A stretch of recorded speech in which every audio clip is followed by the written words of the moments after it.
부월부부입니다. 지금 보시는 이 집은 저희가 살고 있는 월세집입니다. 시부모님은 저희가 월세를 산다고 많이 속상해 하십니다. 아직 저희가 매달 갚고 있는 대출 이자까지는 모르시는 것 같은데 월세 대출 이자까지 부담하고 있다고 하면 아마 큰 충격에 빠지실 것 같습니다.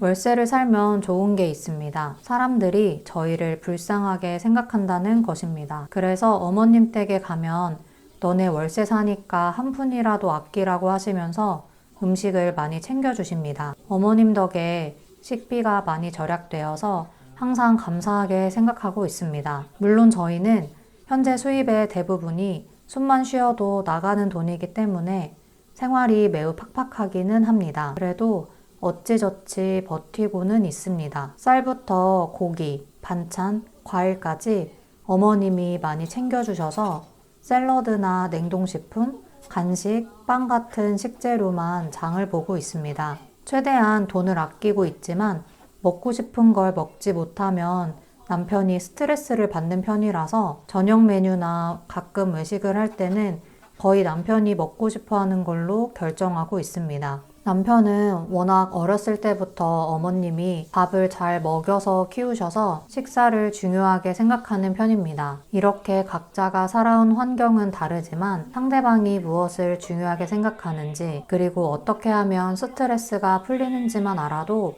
부부싸움을 하지 않는 데 큰 도움이 됩니다.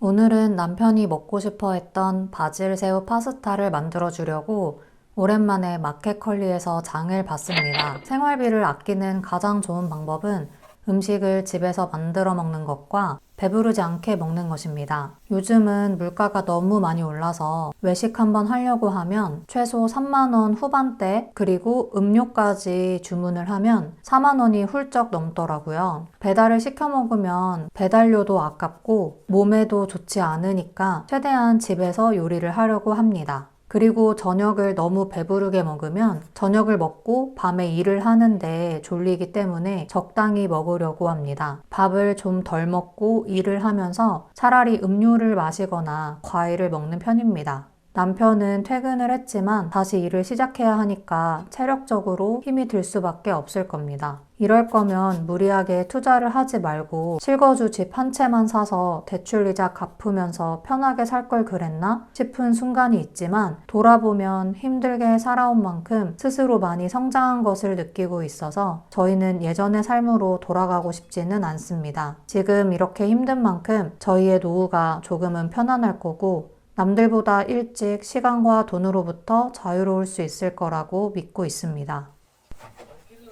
요리는 주로 제가 담당하고 설거지는 남편이 합니다. 남편이 설거지를 하는 동안 저는 쉬고 있거나 옆에서 수다를 떱니다. 제가 가장 좋아하는 시간입니다. 저희 부부는 대화를 매우 중요하게 생각하는 편이라 숨기는 거 없이 다 공유를 해서 항상 이야깃거리가 끊이지 않습니다.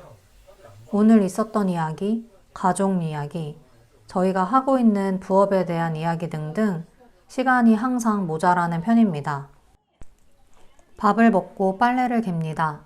항상 시간이 부족한 저희는 집안일을 최소화하려고 합니다. 설거지하는 시간도 아까워서 식기세척기를 살까 했는데 내 집이 아니라서 식기세척기를 설치하기가 조금 부담이 되더라고요. 인터넷을 검색해보니 세입자분들도 설치를 많이 하신다고 해서 조금 여유가 생기면 알아보려고 합니다.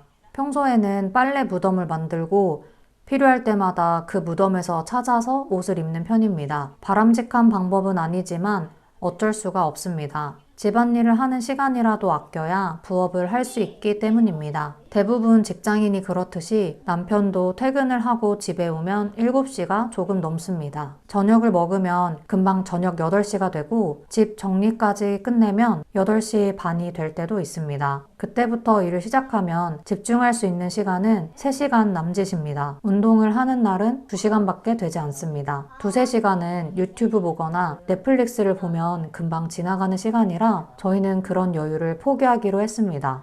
아직 더글로리도 보지 못해서 정말 아쉽기는 한데 또 그렇게 살아가지는 것 같습니다. 재활용이랑 음식물 쓰레기도 버려줍니다. 이 정도면 저희 부부한테는 거의 대청소급입니다. 우산을 안 가져왔는데 밖에 나가보니 비가 내리고 있어서 남편이 혼자 갔다 오겠다고 했습니다. 일단 알겠다고는 했는데 계속 마음이 쓰입니다. 모든 미션을 수행하고 남편이 옵니다. 저희 남편은 가장으로서 늠름한 모습을 보여줄 때 뿌듯함을 느끼는 편입니다. 이건 저 혼자 생각일 수도 있는데 그렇게 생각하는 게 저도 마음이 편합니다.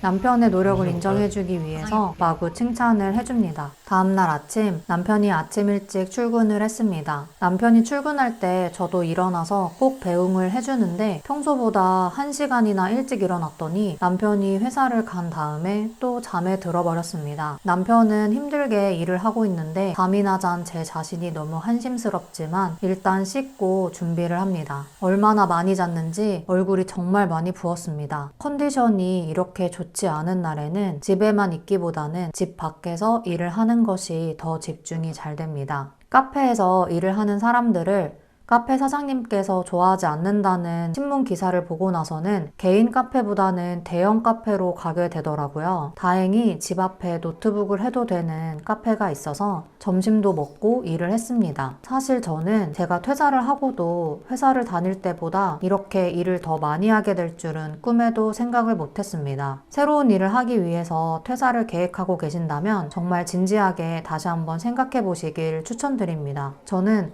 퇴사를 장려하는 입장이기는 하지만 다시 예전으로 돌아간다면 퇴사 준비를 더 오랫동안 하고 나서 부업이 자리가 잡히면 퇴사를 했을 것 같습니다. 평생 직장만 다녔던 우물안 개구리였던 저는 회사 밖이 이렇게 위험한 곳인 줄은 몰랐고 매일 외로움을 많이 느끼고 있습니다. 이번 영상은 여기까지입니다. 영상 끝까지 시청해주셔서 감사하고요. 저는 다음 영상에서 뵙겠습니다. 안녕.